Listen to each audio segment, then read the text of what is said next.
ఇదే రోజు పదో తారీఖు పోయిన నెల మేమందరం కలిసి రాత్రి 11:30 గంటలకి అలా ఆరాధించి ముగించుకొని అంతా అయిపోయినసరికి మేము ఇంటికి వెళ్ళేసరికి ఆయన నాతో నువ్వు పైకెళ్ళు నేను వస్తాను అని చెప్పేసి అన్నారనమాట. నేను మా ఇంటికి వెళ్ళి ఎందుకు ఇలా అన్నారు, ఆయన కొంచెం అనీజీగా ఉంది, నేను అప్పటికే అలసిపోయాను రోజంతా స్కూల్లో. సో నువ్వు పైకెళ్ళు నేను వస్తానని అన్న మాటే ఆఖరికి ఆయన నాతో అన్న మాట. ఆ తర్వాత నాకు మా స్కూల్లో ఉన్న బిడ్డలు వాళ్ళు ఫోన్ చేసి ఆయన్ని హాస్పిటల్కి తీసుకెళ్ళడం జరిగింది. ఒక మేజర్ స్ట్రోక్తో ఆయన పరలోక రాజ్యం చేరడం జరిగిందని నాకు ముందు చెప్పలేదు వారు.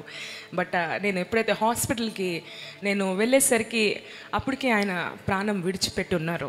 కానీ నేను ఎప్పుడైతే ఆయన శరీరంను అలాగా చూస్తూ ఉన్నానో దేవుని యొక్క అద్వితీయమైన సమాధానం నన్ను క్రమ్మిందండి. అది ఎక్కడి నుంచి వచ్చిందో నాకు తెలియదు.